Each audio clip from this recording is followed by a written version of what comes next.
I suffer dreadfully, and no one cares. Rubbish, Henry, snorted James. You don't work hard enough. Henry was bigger than James, but smaller than Gordon. Sometimes he couldn't pull trains. Sometimes he had no strength at all. The Fat Controller spoke to him. You are too expensive, Henry. You have lots of new parts and new paint, too, but they've done you no good. If we can't make you better, we must get another engine instead of you. This made Henry, his driver, and his fireman very sad. The Fat Controller was waiting for Henry when he came to the platform. He had taken off his hat and put on overalls. He climbed to the footplate and Henry started.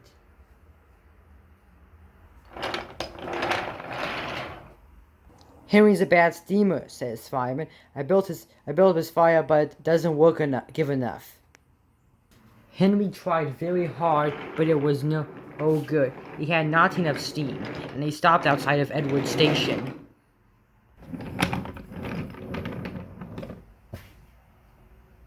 Oh dear, thought Henry sadly.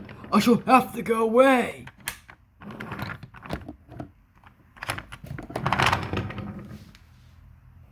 Edward took control of the train while Henry stopped in a siding next to him.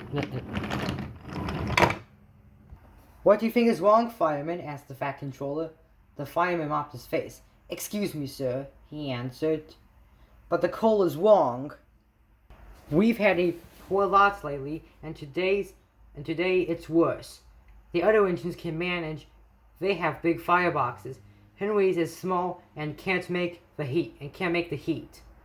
With Welsh coal, he'd be a different engine. It's expensive, said the Fat Controller thoughtfully, but Henry must have a fair chance.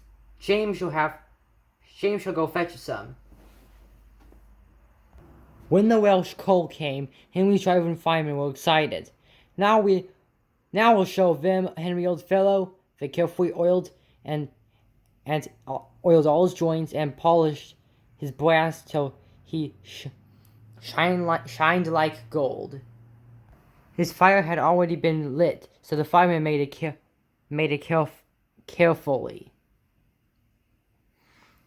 He put large lumps of coal like a wall around the outside. Then he covered the glowing middle part with larger lumps. You're spoiling my fire, complained Henry. Wait and see, said the fireman. We'll have a roaring fire just when we want it. He was right. When Henry reached the platform, the water was boiling nicely, and he had let off steam to show how happy he was. He made such a noise the Fat Controller came out to see him. Are you happy? How are you, Henry? Peep, peep, peep, whistled Henry. I feel fine. Have a good fire, driver. Never mind, sir, and plenty off steam. No record breaking, warned the Fat Controller, smiling. Don't push him too hard. Oh, Henry won't be pushing, sir. I'll have to hold him back. Henry had a lovely day. He had never felt it so well in his life. He wanted to go fast, but his driver wouldn't let him. Steady, old fellow, he would say. There's plenty of time. They arrived early at the junction. Where have you been, lazybones? asked Henry when Thomas puffed in. I can't wait for darling tank engines like you. Goodbye. Whoosh, said Thomas to Annie and Clover as Henry disappeared. Have you ever seen anything like it? Both Annie and Clover agreed that they never had.